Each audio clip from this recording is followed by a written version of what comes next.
Hello! Hello, my friends! It's Coolest! That's Minecraft. That's Smokey. That's Coolest. What's up, my friends?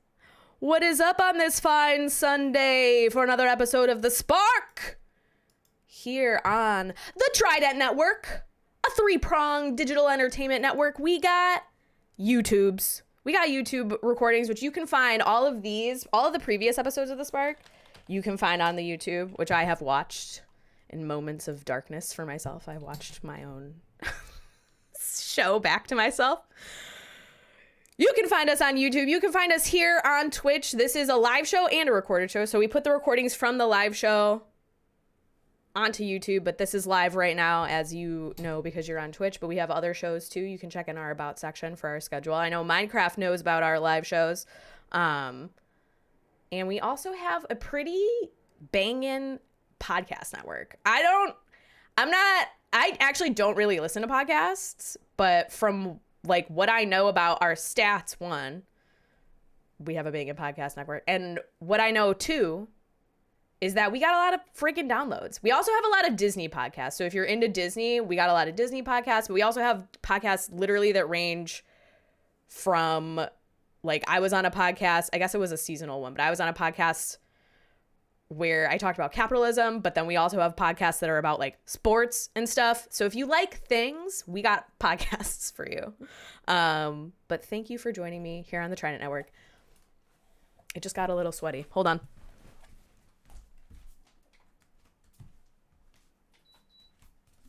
It got a little sweaty in here. I do like things. Minecraft likes things. Chat.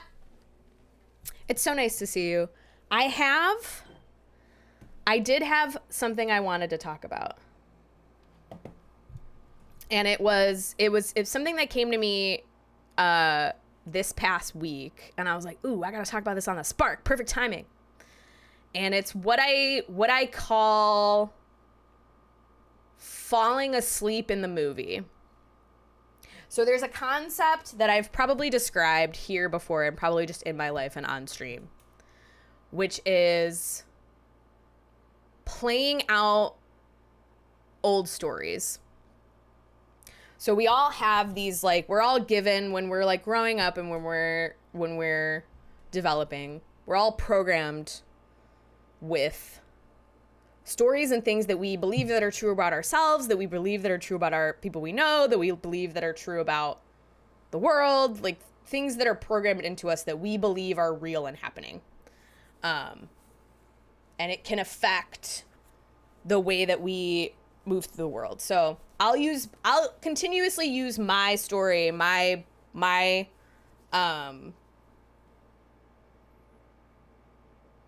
few weeks of falling asleep in the movie as my example, and then you can draw parallels to what that is for you if you want to, or you can just listen to me tell the story. So what I would call a story would also, in this context, because I'm calling it falling asleep in the movie, it would be a movie. So there's a concept in many esoteric practices, many like spiritual beliefs, many ancient texts about consciousness, that there is a concept that we are the one who knows. So there is, like, we are part of all of consciousness. We are not just, like, I'm not just Carly in this body. I am also the one who knows. I am the one watching Carly be alive in this body. And you, as you are watching you, same, it's for everybody. So the concept is that, like, the viewer, some people call it the viewer, some people call it the one who knows. Some people also refer to it as their higher self, but it depends on what discipline you're going for. But for me, it's like, because I'm a movie person, it's kind of like, or video games. Video games is also another really cool analogy. But it's like playing a video game, or it's like watching a movie, where when you're in a movie, you're watching the movie, and the function of the movie is to try to get you to feel like you're in it, right? Like there's a main character and you identify with this main character and you root for someone and you hate someone and like you're in it, and like the way that a movie is, right? Like all the lights are off, it's really dark, like all of these chairs are facing this giant screen so that you feel like you're really there experiencing whatever film is happening. Same thing with video games. Like we have these you can go into first person and ride the horse, and then you feels like you're really there, and your peripheral vision, all that shit. Immersion. So if you're watching life like it's a movie. But when you're in a movie, when you're in a movie theater, you're always, you can always look around and see that there are like other people with you. You can see like your legs. You can be eating popcorn. Good thing I just made popcorn. Oh my God, I just said popcorn. That's so freaky. Okay. Shut up, Coolest. You said that and I just said you're eating popcorn. It's fucked up. You can tell, you can always tell that you're there, right? Like you can always tell that here I am separate from this movie, even though I'm involved with the movie and I'm invested in the movie. I care about what's happening on the screen and I identify with this character, and I am separate from them. I'm here in the movie enjoying. Carling is watching a movie. Yes. Oh, what a good superpower that would be, to watch other people's movies. I actually think that would be a nightmare. I don't want anybody else's problems besides my own. I don't want to experience anybody else's. I think if I had to experience somebody else's brain, like thoughts, you would make you insane. So we call this, what is it called? I should have written my outline out more. I just wrote a rough outline and now I'm like, of course you're like, what's the term? So they call it, well, that's what meditation does. It puts space between you and the movie. So meditation is kind of like looking around in the movie theater. You're kind of like, oh, right, this is like a movie that's playing. This is just a series of events that are happening. Like none of it, like I'm not lost in it. I'm not asleep in it. I can still hear myself and truth, and I can still see that there's other people here and I'm connected to everything. And that's kind of being awake in the movie. But then sometimes, because we're also experiencing life, we aren't just the viewer. If we were just the viewer, we would not be experiencing life. We would only be viewing it.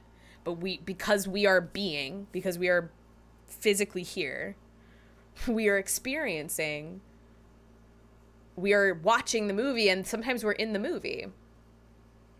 And you can learn, and I think you can learn lessons that way. It's like doing something, really going for something, really falling in love, really making a mistake, like really doing that stuff that like makes us human and gives us lessons, helps us grow.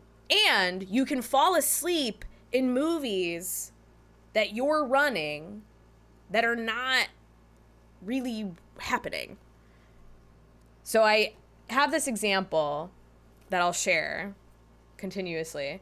I have a story. So we're all given like movie stories, whatever, when we're young.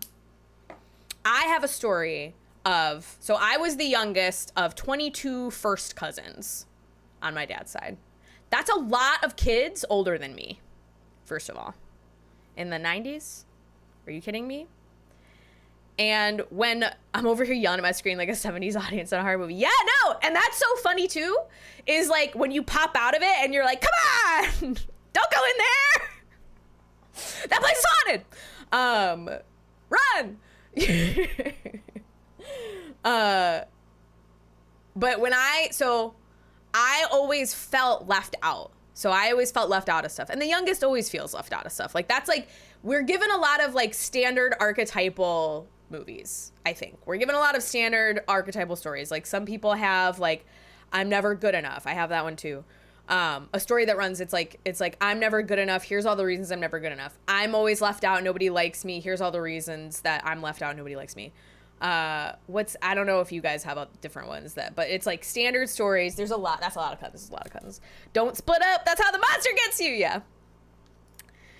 I'm trying to think of other classic ones. It's easy to think of mine, but I'm trying to think of other classic ones that people generally have, or that like I can't trust people. I can't trust anyone. That's another one that I can't trust anyone. Everyone's always out to get me. Like, I'm always going to get conned. Like, you're walking around like, I'm always going to get conned. Or, I'm not safe. That's another one.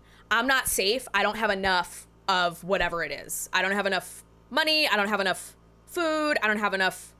And like, and I say this in a term was like, usually people who have that program, a lot of us have that program, either grew up in poverty or like there was a time. So like the story comes from a time, usually when you're young, sometimes when you're older, but usually when you're young, where you did experience that part of existence. So you did experience, like I did experience being left out because I was the youngest of 22 cousins. Of course I was left out of shit. I was a little baby and they were like teenagers. Like, so yeah, they're not going to bring me to their prom or whatever. Like, that's like, but those are also feelings that are created in those are feelings and stories that are created in that specific moment. That's not true for every moment that will ever exist after that. I'm not safe hits me like a jump truck every time. I have a big I'm not safe program too. Scarcity programming. It also doesn't help that our society is programmed on scarcity. If you notice, capitalism is like, we throw out food just for like, you know, like we throw out like grocery food, like we throw out like food that could be used to feed people who are hungry. So it's not an accident that I'm not safe, I don't have enough. Like that, our system is designed to do that. So like everybody can approach that story differently. That's a really hard one to break out of. Michael, thank you for the follow, Michael. It's nice to see you. So there's all these stories that are always running, and they run in the background. We throw out food and call the cops to try to get out of the trash. Yes, exactly. So it's not an accident. It's also hard because a lot of these stories are reinforced by our 3D reality, and can be enforced by our 3D reality, and can be enforced by the people that we surround ourselves with. So it's not just like one day I'll wake up and then nothing. This is like falling asleep in the movie is something that happens a lot, and it will probably happen, I imagine, for the rest of my life, and the rest of all of our lives. But it's important to know when you're going, like when you're playing out something that's not actually happening versus what is actually happening. So I have these programs. This specific movie is nobody loves me and I'm always left out. Nobody loves me is like the program. Old childhood program, which is like also wasn't true then, but when you're being left out, you think nobody loves me and I'm a little garbage baby. So this story starts playing. I think you can get triggered into stories by events. So depending on something, so like sometimes like really basic human emotions that are attached to the stories, like fear, or like fear triggers, like any kind of fear program triggers a lot of stories. So like you say you like don't have enough money to cover a bill when it comes, but you're gonna have enough money by the time it's due. So it's like but then you're like, like you get scared and then you start running, and then your brain starts running the stories of like how you're never gonna be safe and you're never gonna have enough money and you don't have enough money right now and maybe you need to buy new clothes. And it's like, it's this like cascade, and all of a sudden you're asleep in the movie. So the movie's playing and it colors your whole life, and you're like, you've got these like, you're experiencing, you're talking to people, and you're like, oh, you're like, you feel like shit, and you're like, oh God, why do I feel so everything's unsafe. And then everything that happens is coming through that lens of you playing out the movie of, I'm not safe. For me, I'm trying to think of what triggered the nobody loves me. I can't think of what it was. I don't think I know what it was. It might have just been a series of nothing things, and I found myself asleep in this movie of like, nobody loves me. we had a COVID scare in the house. My roommates were at a memorial, and so Kelsey and Brian were at a memorial, and Kelsey's cousin had tested positive for COVID, and I think Kelsey's cousin came in from Ireland for this memorial. And it was probably the COVID. I was like, and she told me, she was like, okay, well, so my cousin tested positive for COVID, so we should probably isolate, is like, you know, what you do when your house has COVID. So I was like, okay. And I really didn't like having COVID. I gotta tell you what. I really didn't like having COVID, and I like to take precautions especially if I know somebody has had COVID or come into contact with somebody who has COVID. I like to be like, all right, let's just back it up, because having COVID was pretty terrible, and I didn't like it, and I don't want to have it again. So that put me in like a situation, that put me in a state of fear, of being like, oh no, what if I get COVID? Because I really don't want it again. I really don't want it again. So I'm in this like state of fear, right? So this general fear program, which a lot of us have just like a general fear program running low frequency through like a steady, like a drip of fear every day, something. So that is affecting. So I'm like, oh, I'm scared. I'm scared of COVID. And then the thing that a story will do is it will convince, so that your brain can believe the narrative of the story. It will try and convince you that anything that's happening is serving that story. So then I started to interpret my roommate's actions, and now I'm running this fear story, and then all of a sudden I'm running this nobody loves me story. And then all of a sudden I'm interpreting my roommate's actions negatively. But I know definitively in my heart, my roommates love me. We're like family. I know they do. I have a lot of examples that they love me. So I'm observing things happening and me interpreting them incorrectly. And I know I'm interpreting them incorrectly, but I'm like, why? I'm like, why do I think that? Why am I thinking that?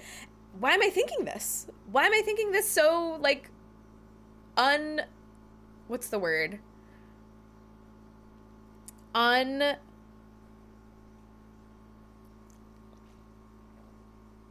Ungracious?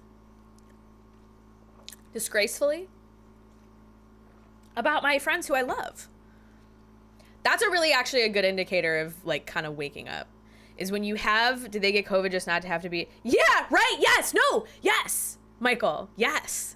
Like, do they, like, are they lying? Like, literally, like, stuff that starts, evidenced, yeah, like, unfounded, unnecessary. And it's actually a really good way to tell, I think I'm asleep in a story right now. I always know when I walk into the kitchen, this is a good barometer of where my mind is at. I'll walk into the kitchen and I'll start being pissed off about them or about something else, like someone else outside of me. And I'm like, all right. What's actually happening? Because other people are not in control of my mood. Other people do not have that much effect on my general equilibrium. So if I start like trying to like blame someone else, like, and there's this like needling, like, oh, somebody else is causing, that's when I know something's not actually right. And I'm telling some kind of made up fucking story to get me because it's a story that was programmed into me. So I'm like, okay, this program's running great. Now I know this fucking program is running. And I'm like, okay, which one is it? Cognitive dissonance is the mental stress you feel when your ideas don't match with reality. Yes, exactly. Because when you're in flow, things are fine. It's fine. Something's late, that's okay. When you're in flow, if you're late, you're late. If the package didn't arrive on time, it didn't arrive on time. It doesn't matter. And I know that sounds like very laissez-faire. Like, I don't have a life, and of course, you don't understand. Like, I do. Believe me, I do understand things needing to be on time and needing to leave on time. I understand that stuff. But when you're actually in flow, when you're moving with the tides of life, when you are taking cues from yourself and not always like getting caught up in what's happening outside of you, things just work out. Things are fine. But when you're not, it's usually you're running into a movie, you're running into a story, you're running into something that's not really jiving with that. You're asleep in the movie. So I know I'm asleep in the movie.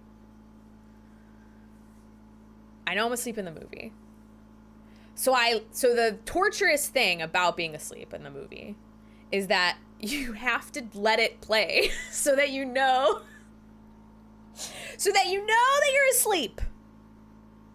So you let it play and you allow yourself to feel all these fucked up feelings, even though you know they're like not wrong. But it doesn't matter that they're not wrong. They're trying to tell you something. That's what a feeling is. It's a direction. I'm trying to tell you something.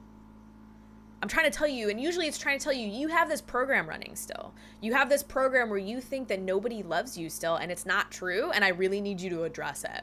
Because we can't be walking around life thinking everyone hates us, because then we act like a fucking asshole when we think everyone hates us, and we don't want to do that.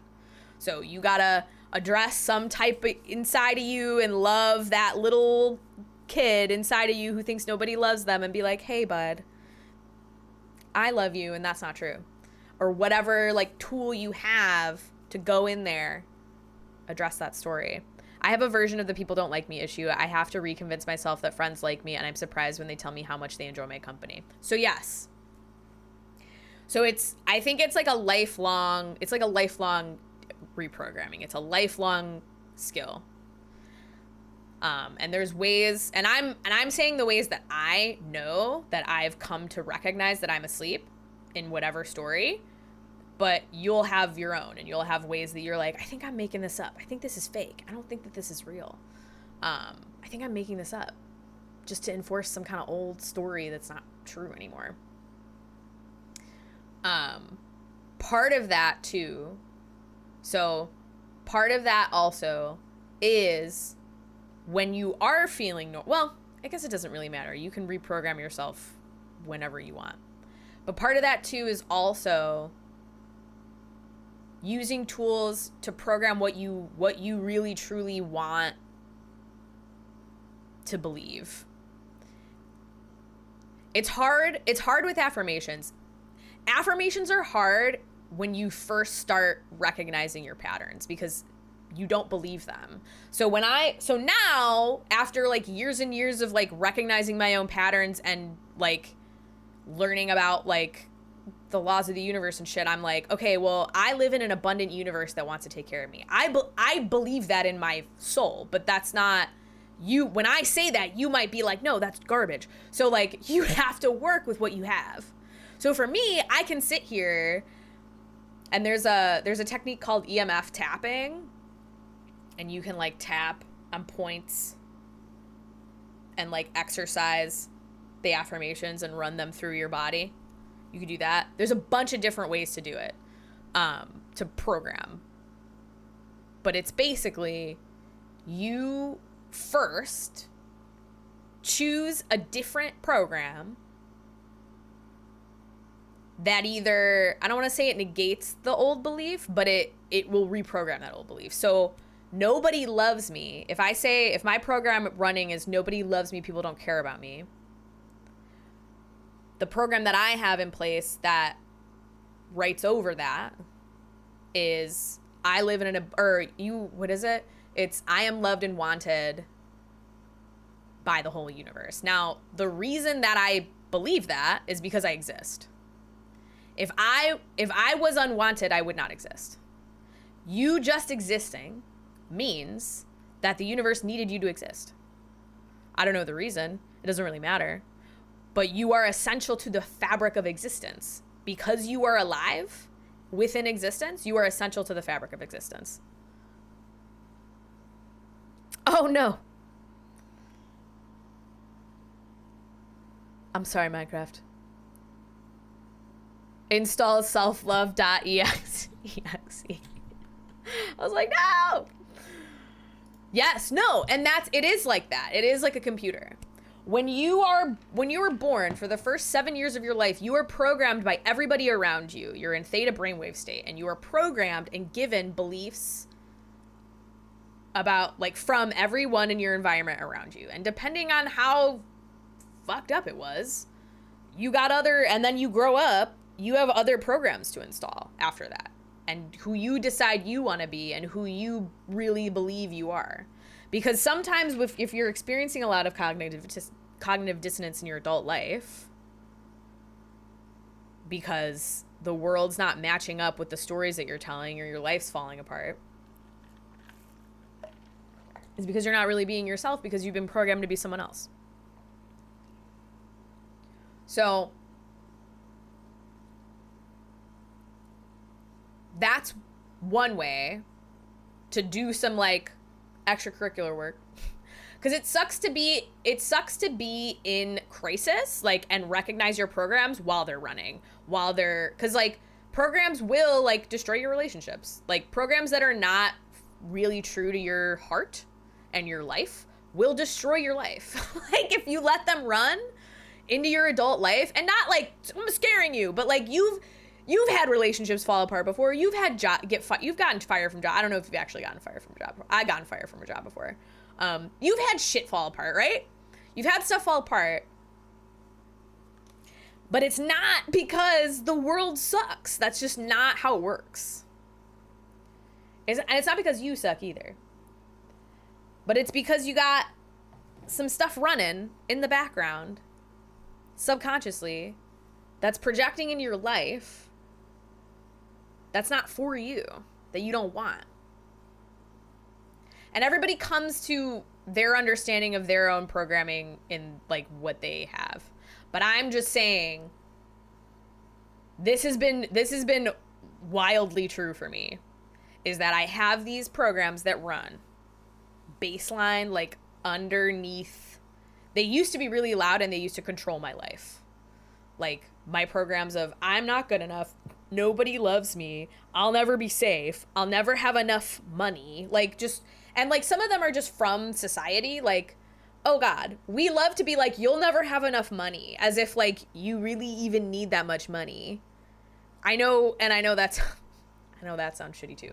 But, like, for, like, the necessities of your life, and to be happy and to experience love and joy, you don't actually need that much money to do that.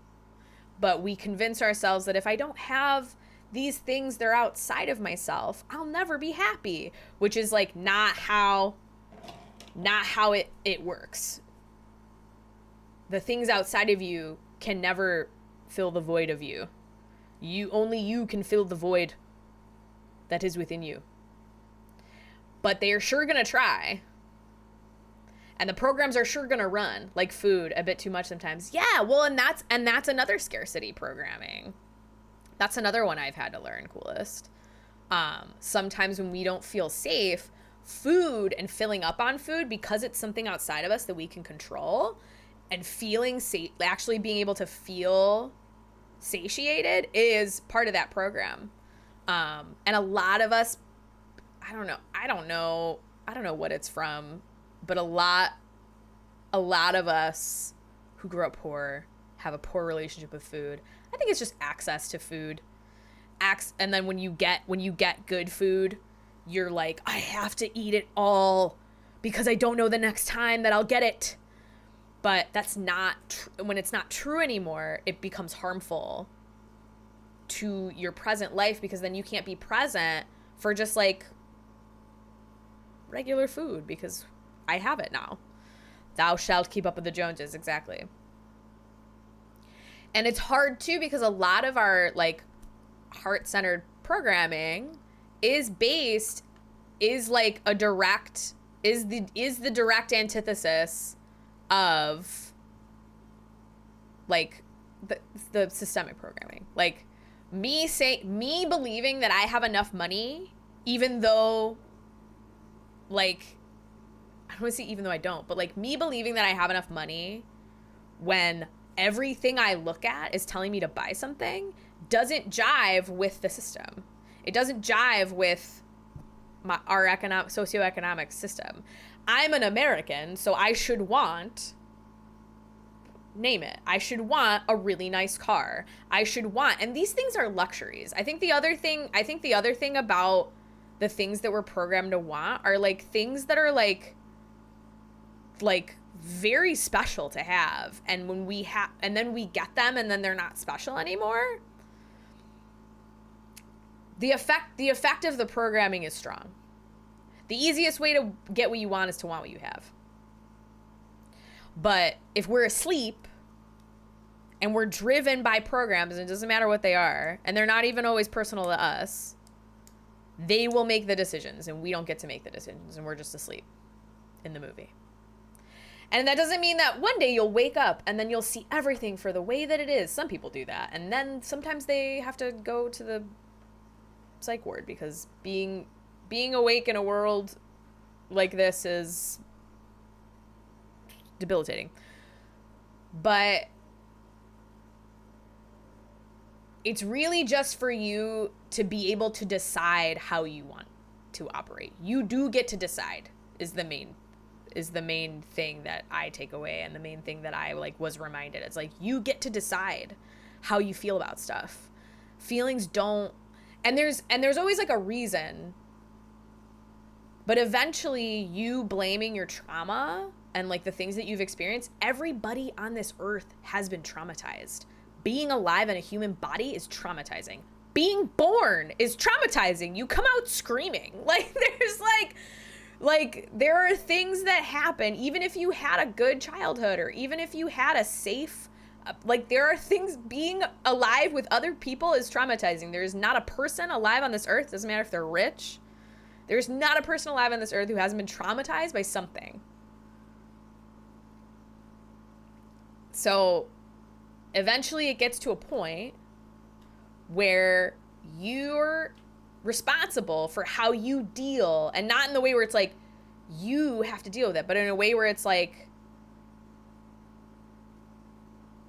you work with yourself and your community to deal with your shit, and helping other people deal with their shit is actually incredibly healing as well. But a thing that happens for sure is that happens for me, and that I was like, I gotta talk about this, is that I'm playing out a movie and I'm like letting it direct me like a zombie through my life, and I'm noticing that I'm having all these feelings that are not really mine, that I don't really believe, and they're taking up a lot of like brain space that I need to like write songs and shit. Like, honestly, I need that brain space to make stuff, and I need that brain space to like enjoy my life and like live a life, because ultimately, like, I'm here to be alive. I don't, other people are like, I'm here to win the Nobel Prize, and that's fucking cool. I'm here to be alive and live a life as much as I can before I die. And I can't do that if I am like pissed off at my roommates and whatever, or if I'm pissed off at my mom. Not that like moms don't, and that's a whole other thing, but like if I'm like always upset, my default mode is not upset. And if it feels like your default mode is upset, and I say that as somebody who was upset a lot, who was upset all the time at one point in my life, and I will be upset again. There's a fly. I will be upset again. Being upset is not a permanent state, and happiness is also not a permanent state. I think that's when you're like going on the journey to like be more yourself. It's not to be happy, although I would love to be happy. God, I would love to be happy all the time. Wouldn't I? Wouldn't you? I'd love to be happy all the time, constantly, and never feel pain, and only feel good and then die by just disappearing into into the mist and then never suffer. But the thing about suffering is that you can suffer, but eventually that suffering is like your responsibility. Evaporating into a smiling cloud. Yes, oh my god. And then she became a smiling cloud. And I hate all these, like, I do really hate the mantras too. I don't know if you guys hate these, but I do really hate the like healing mantras that are like, and I'm saying them, I know I'm saying them because that's what the language is, but like you're responsible for your own healing. Like, yes, I believe that that's true. Suffering is a choice. It's like, yeah, yes, that's true, but that's a very glib way to say that, like, it's really like you don't have to suffer. Pain is inevitable. Being alive in a body means you're going to experience pain. You also can't experience like joy or love without sorrow. I have a really cool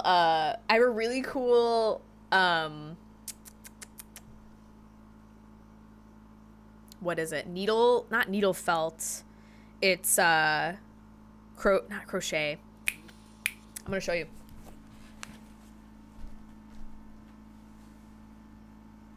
My grandfather made this. Needlepoint, yeah, needlepoint. My grandfather made this. My great-grandfather or my grandfather?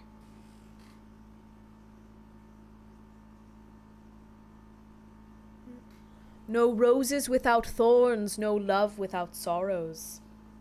And that is the nature of our existence. Among many, many other things. That's lovely. Isn't it great? I put it up on my computer because I was like, oh my god! I love that. But yes.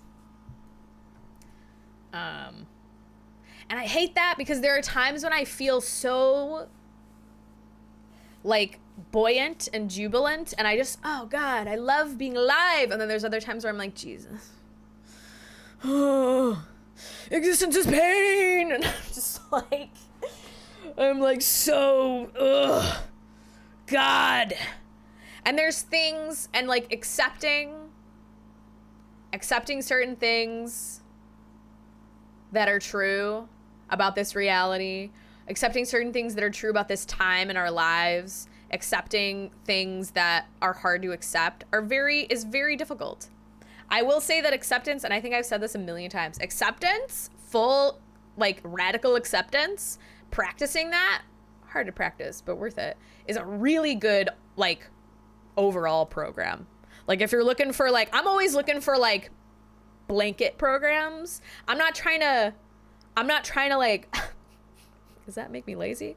I'm not trying to go in for every program and be like, now this is the program that I'll replace with this. Like, no, I'm trying to have, like, large conceptual programs, new ones, that, like, allow me to just exist. So I don't have to be thinking about myself all the time. And it's funny because I'm on this show and I have this show where we think about ourselves. But really, like, existence isn't sitting and thinking about yourself. It's being able to interact with the world and being able to be alive without always watching yourself. I think about it as like the eyeball inside of you. There's like an eye watching you, making sure that you're like doing stuff right and that you're behaving correctly. Like you're doing it right. I'm doing it right. The way I should do, like, very like judgment, like, I don't know if you feel that. I don't know if any of you feel that. But the me inside of me that's like watching me and like telling me like, you didn't do that right. You didn't say that right. I'm like, shut up. Stop. No more of this.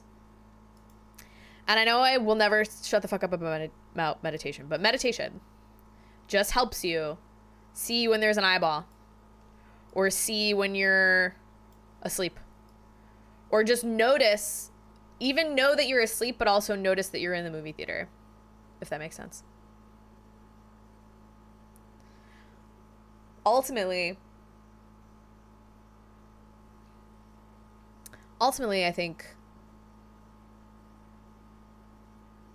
we're just trying to live a life, you know, without that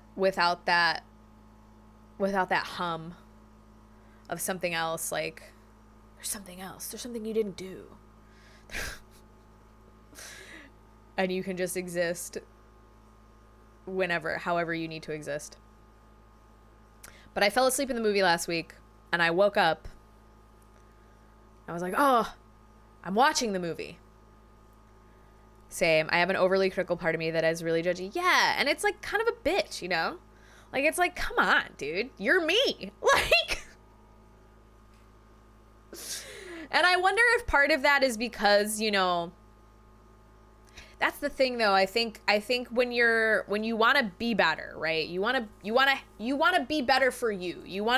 It's not like I want to be better so I can brag to everybody about how much better I am. I'm not sure. I think some people are a grind set with their like healing. Some people are, and this is no shade. Everybody does it different, but I think some people are very like, I'm going to watch all the right podcasts. I'm going to read all the right books. And then I'm finally going to be the version of me that I love. But the thing about that is that you are never going to be different than you. You might expand and be like, and like, I've been different versions of myself. I'm a different version of myself right now than I've ever been, but I'm the same person that I've been. There's more of me now. My therapist tells me my main problem are ants, automatic negative thoughts. Yo, I got that problem too, coolest. And they're like, always. And I'm like, sometimes I'm just like, God. And I won't do it. I won't act on them. I'm good at not acting on them, but like, oh God, sometimes there's like blah, blah, blah, blah, blah, blah, blah. Do you have anything else to talk about? Like, could you talk about literally anything else? Can we like think about, I don't know, a game, a movie? Can we think about a movie for one, like an actual film for one moment?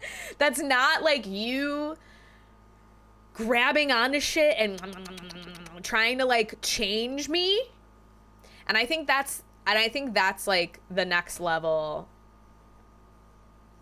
That can be like the next level of healing or the next level of becoming, is that like you get to a certain point where you're like, I'm really not trying to heal. I'm just trying to be alive.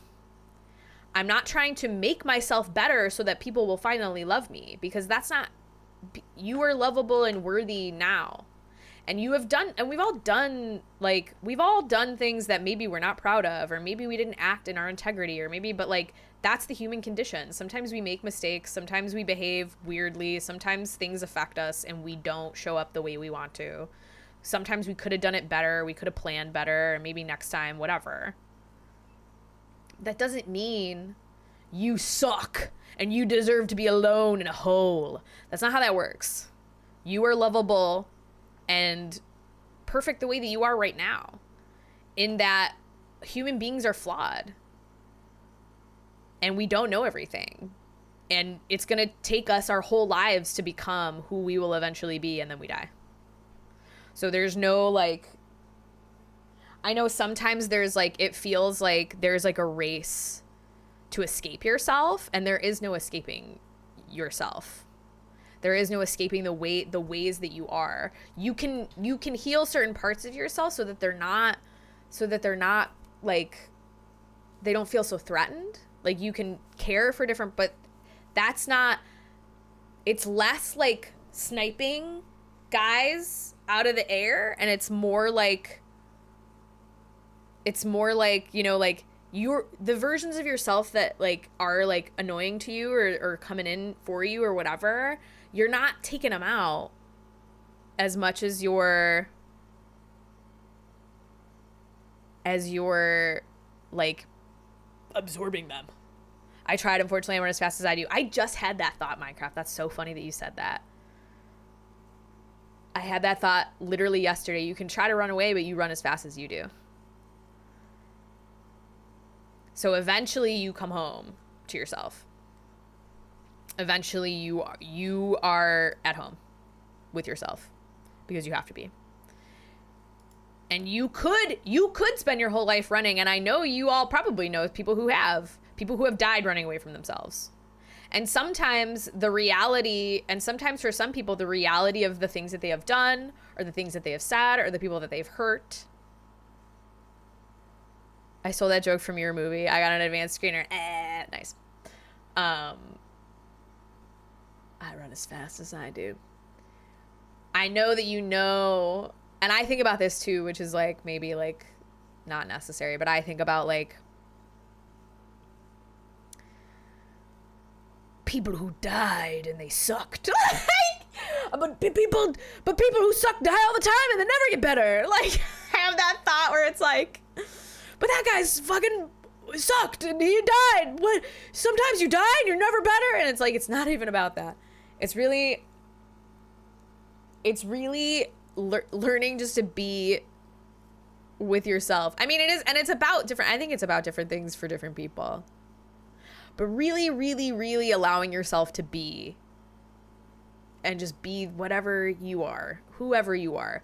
And I think the other thing is that we feel it necessary to define who we are for everyone and to be able to tell everyone who we are all the time and what we like and what we don't like. And we feel like, and I say that, and you might not feel this, but have felt that where I have to answer for myself all the time as if like I'm in trouble.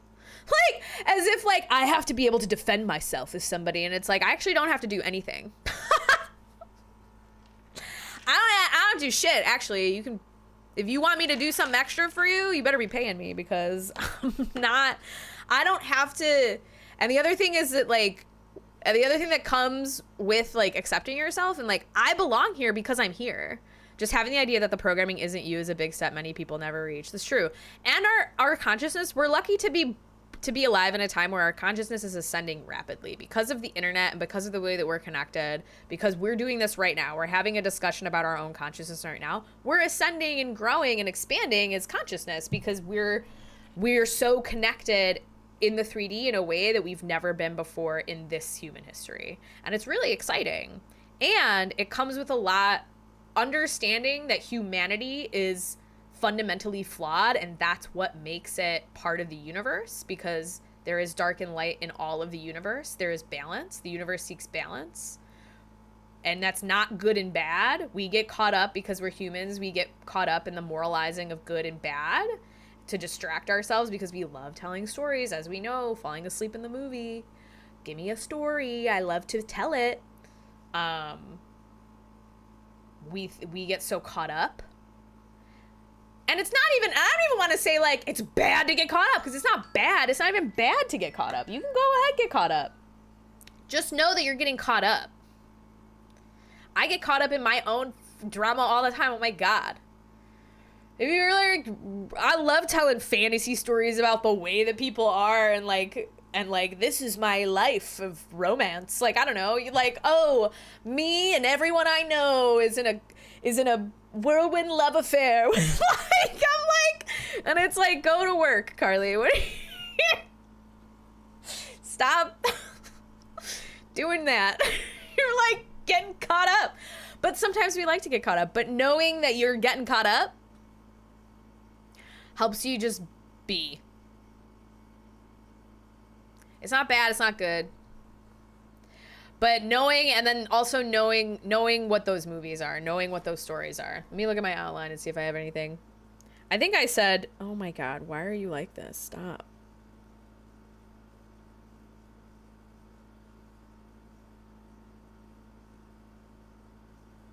Mantras.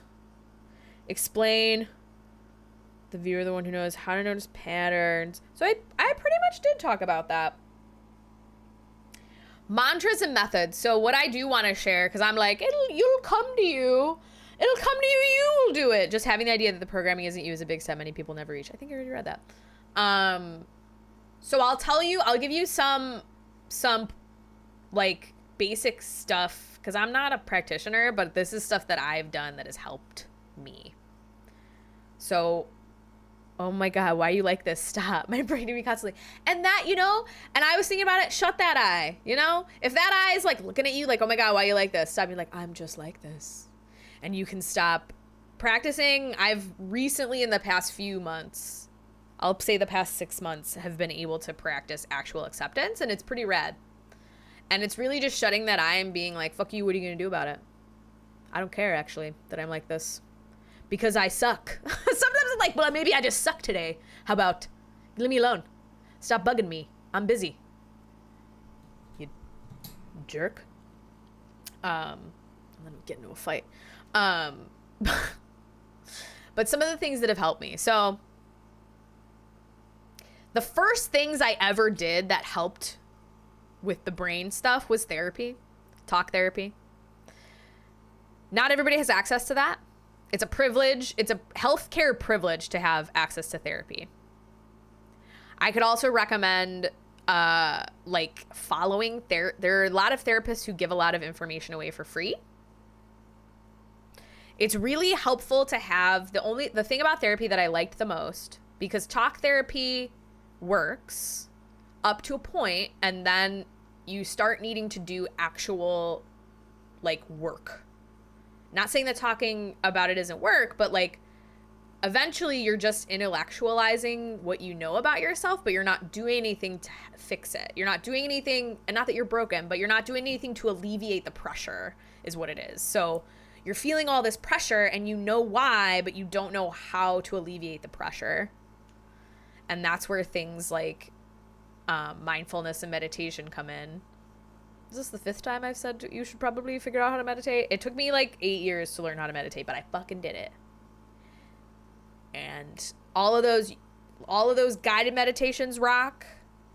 All of the tips on meditation help. Even now I struggle to meditate. It will take me years, I'm sure, to just be like, hum, I'm meditating now. But all it does is it puts space between you and those thoughts. Those thoughts never go away, by the way. They might change, the thoughts might change, but your brain's job is to think. That's all it's doing.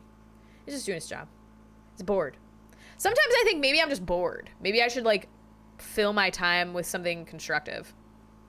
And other times I'm just like, no, I want to be a little stone in a river. I don't want to have any more thoughts. I never did much meditation. I should probably learn a bit more about it. Mindfulness is a really great segue into meditation. Mindfulness practices, so that's basically like, name 3 things in the room that are red. Name 1 thing you can smell. That's like a panic attack exercise, but that's a mindfulness exercise. When you're doing the dishes, doing regular life stuff like folding laundry and like feeling the cloth in your hands and like feeling your fingers touch each other and like feeling the like softness of the towel as you put it down on the pile of towels, and like feeling your muscles work as you're picking up, like, so there's like ways to get it like present and into your body that are not necessarily like I'm sitting still for 30 minutes. But then there's also like visualization exercises that are helpful in meditation once you're up to because it's really hard, I am gonna say, from a person who never stops thinking, it is really hard to just close your eyes and be like, okay, I'm gonna be quiet for 30 minutes when you're always thinking, because the thoughts are so overwhelming that you're like, oh my God, if I do this, I will die. Like, it feels like it, like if you have like a racing mind, sitting still with them, sometimes it feels like very hard. Like you feel like I'm gonna drown in my own thoughts. And that's where like there's other things that you can do that are adjacent to being with your thoughts. But the exercise of letting your thoughts happen and not holding on to them and just kind of letting them burst away like sand, just like, or like a waterfall or like mist, just kind of letting them happen, but like not attaching onto them, because your brain's never going to stop thinking. So you don't have to worry about not thinking. They say clear your mind, and it's really just means like straighten it up. Don't just let your thoughts roll. Don't worry about them. I've heard some people equate calming hobbies to medication. Yeah, like meditation or medication. A little bit of both. Meditation is like a little bit of medication. Yeah, or like if you have like a mindful hobby. So that's really cool. Like woodworking or like you know, what are the other ones? Something that really requires your concentration, really requires you to care about what you're doing is a really, really good way. Or like something that requires like sorting gemstones. Requires your mental capacity, but not in a way that will exhaust you. So maybe not doing math, but sorting colored gemstones or needlepoint or sewing or really love not crochet, knitting. There are things keeping your hands busy and then focusing on what you're doing filters out, puts some space between you and the thoughts. There's also something called EFT tapping, which if you have mantras that you want to program, so you might get to a point where you want to program some mantras into your subconscious. There's like, you can look, there's different modes. I know this is always one when you're tapping the outside of your palm and you're saying something like, and you want it to be, and like whenever you're doing mantras or affirmations, you want them to be things that you believe. Sometimes when I when I started working with affirmations, I had an exercise that I got from The Artist's Way, which is a book, where it was like you write down the affirmations or you read the affirmations out loud and then you write down what your brain says, because if you have a lot of programming that's negative or that's just stressing you out and you're reading positive affirmations for life, those programs will be really loud about how that affirmation is not true.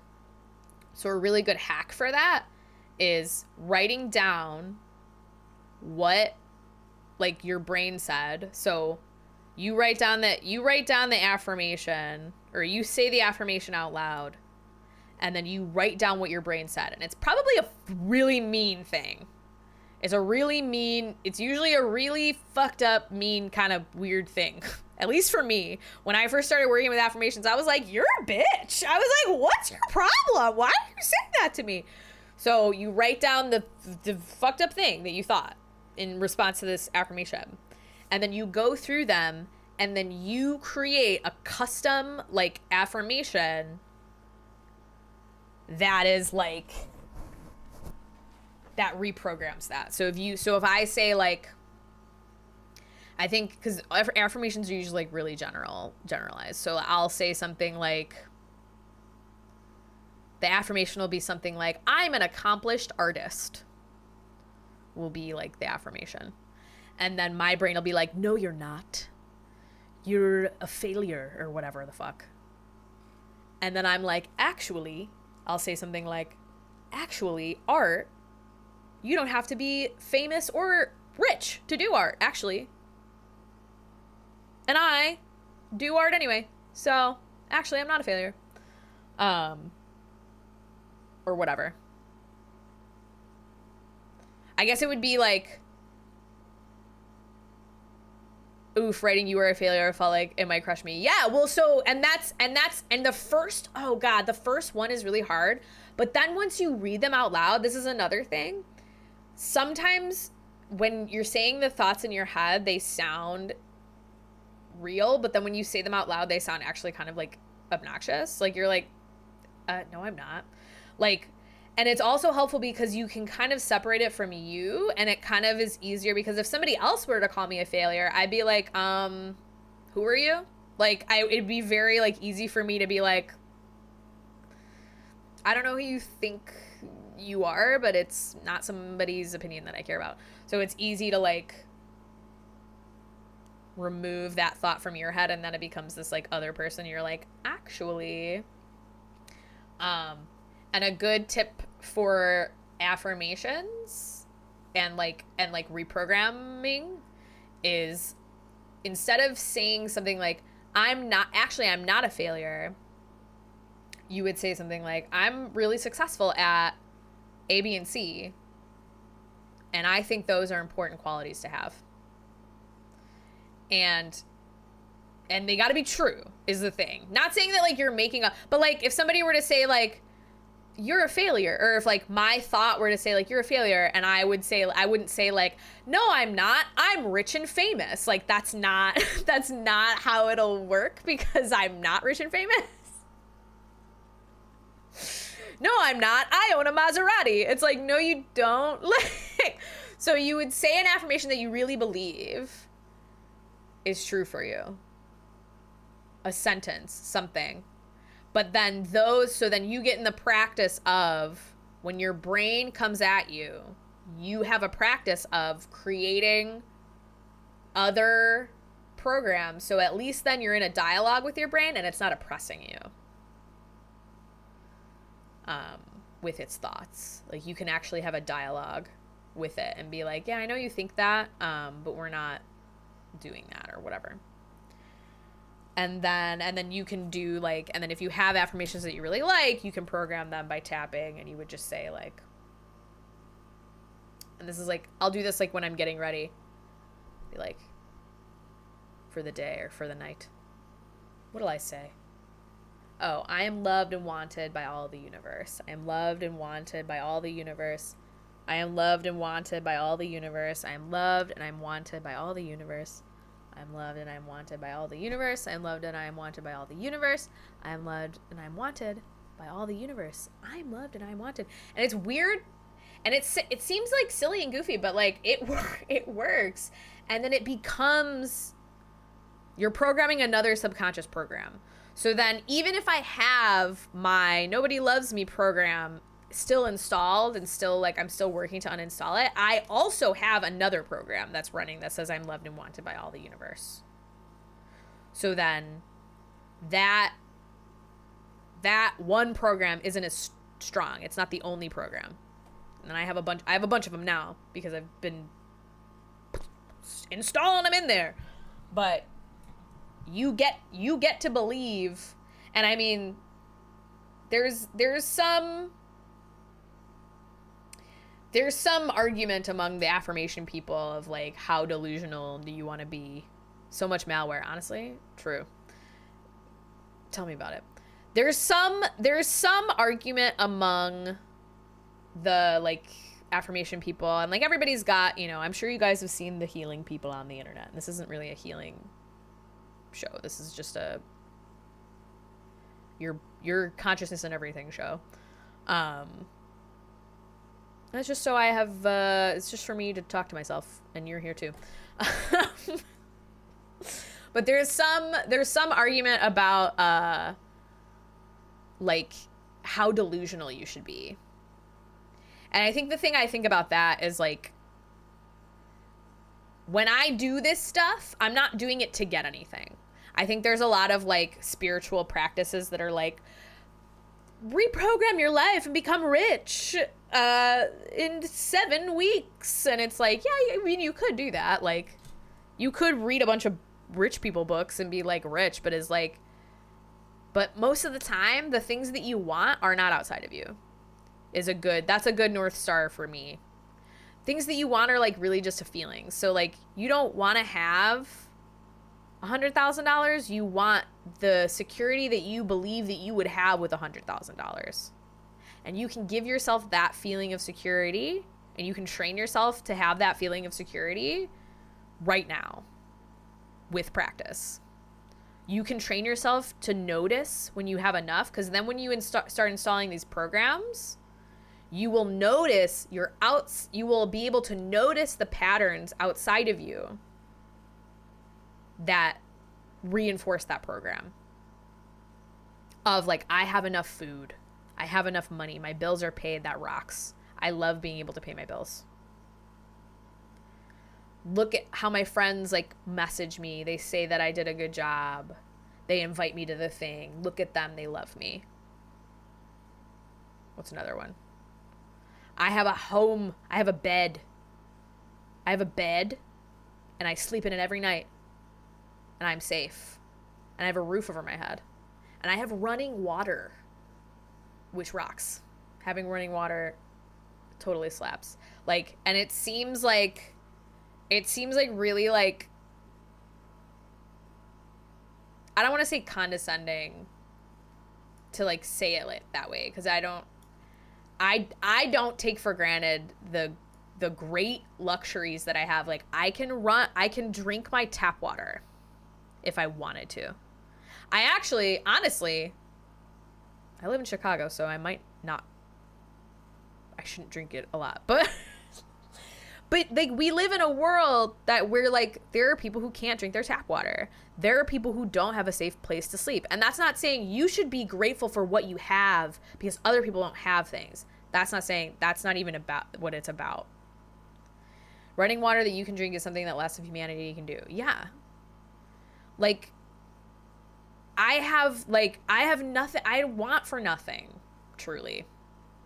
Like, I am fed, I am clothed, I have a roof over my head. And that's also not saying you can't want more for yourself. You can, but why do you want more for yourself? Do you want more for yourself because you think it would be cool and fun and exciting?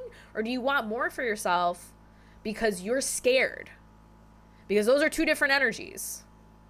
I want $100,000 because I'm scared I'm never going to be good enough is different than I want $100,000 because I want to found a foundation that helps the earth heal, you know? Like, those are two different things. And you will notice that the universe will give you what you want regardless of if it's what you actually want. And then you'll get it and you'll be like, why do I still feel unfulfilled? It's like, because that's not what you really want. What you want is you. What you want is to just feel okay being you. And the only way that you can do that is to practice feeling okay being you and being alive on earth, which is hard. It's like the big game, because everything around us is like, you're not good enough.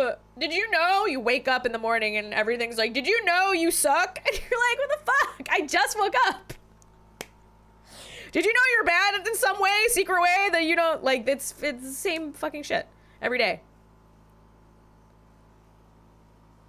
But also eventually not, I'll say. Because I've been working on it, and I gotta tell you, eventually, you don't wake up every day like that. And if you wake up every day and you're like, fuck, there can come a day when you're not like that, when you don't feel like that. And not because you're broken, just because you reminded yourself how dope you are and how dope your life is. Because it is pretty dope. It's pretty cool to be alive. Sometimes we get distracted with bullshit, but it's pretty cool to be alive, I gotta say. And I think that's it. That's what I wanted to talk about. Believing the stories. You don't have to believe them. You can do whatever you want. You are not burdened. You do not have to be burdened by the old stories that you tell yourself. You can create a whole new life if you really want to. A whole new existence for yourself, and nothing outside of you has to change at all, actually. It probably will. But your waking existence, living inside of your own body, that's really the main thing. That's really the main thing. Yay. Feels birthday, man. Cool. I've never done... I guess I only did one other show where I was by myself. So this is my second show that I'm by myself. Does anybody want a pep talk? Is anybody scared about something or fucked up about something? And they're like, can you cheer me up about this? And I can do my best. If not, that's okay. I don't have anyone else. I don't have a person to give a pep talk to. I might just give a general one to everyone. But let me know. I do think I said a lot. I did say a lot just then. Talked for about an hour and 20 minutes. Who knew? I did. I knew.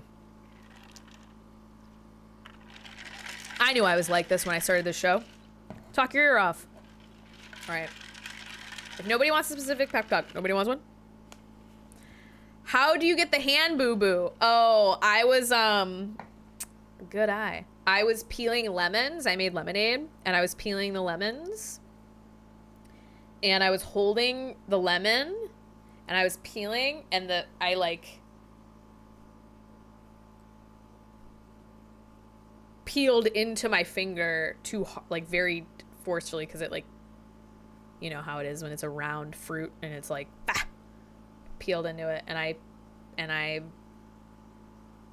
cut myself pretty annoyingly. It was really annoying, and it hurts. But the thing about it is that like the nail like got cracked, got like peeled a little bit. So it's still on, the nail's on, but it's like, I don't want to rip it off is the thing.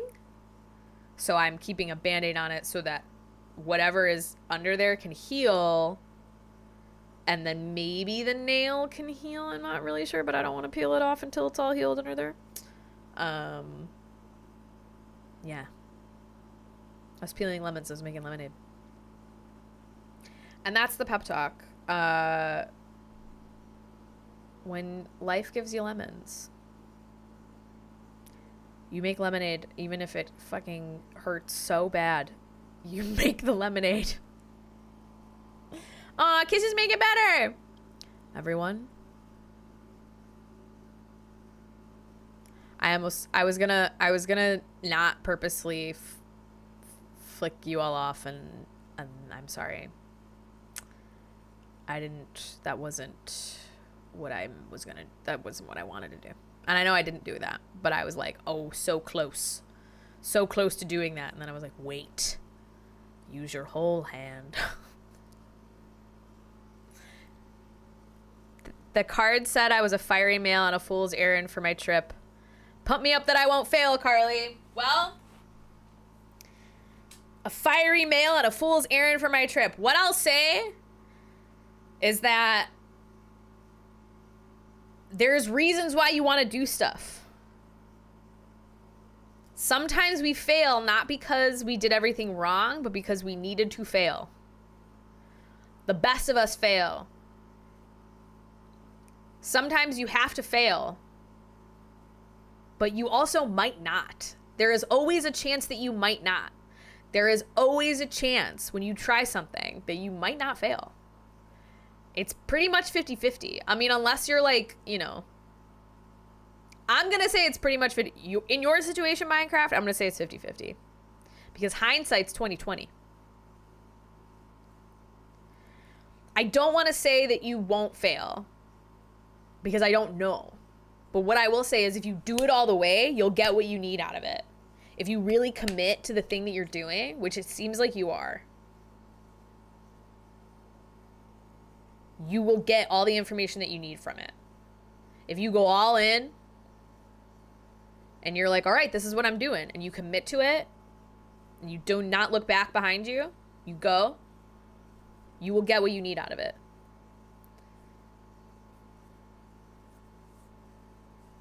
And we call failure, like, I failed, I didn't do it. But a lot of the time a failure is just a redirection to somewhere else. So don't get too attached to what the outcome is. Just keep following that burning desire. Because it sounds like you have a desire. So keep following it.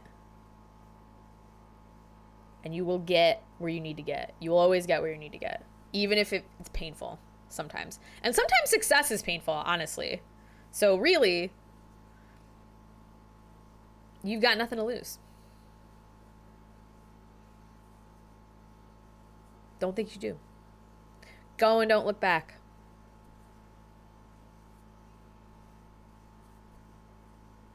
A fiery male on a fool's errand for my trip. Thanks, Carly. You're welcome, Minecraft. Hell yeah! We did it. We did the Spark. Thank you for allowing me to give you a pep talk. I'm glad you let me. The next Spark. The next Spark is on. Oh shit, I have a leadership meeting. Maybe we'll have it on the 13th. Hold on, chat. Of September. Not September. August. That was good commentary for my race. Was it? Nice! Go and don't look back. The 13th is the next Spark. That's when I'm gonna schedule it. Yeah, that's when I'm gonna schedule it. Thank you all for hanging out. Thanks for coming through, y'all! It was so good to see you. Next Spark is on the 13th of August. And I will see you cats very soon. I'm streaming tomorrow. We had here, the Spark was on the Trident Network, a three-pronged digital entertainment network. We got YouTube shows. You're going to find this playback on YouTube if you want to watch that back. We have wicked good podcasts, and we also have live shows here on Twitch. Please give us a follow, and if you ever have an extra buck that you want to throw extra, I guess it would be $4.99, an extra $4.99 that you want to throw the Trident Network to keep programming like this on the network, feel free to always subscribe. We also have a Patreon. I love you all very much. I will see you soon. Bye bye. Wow. Yes.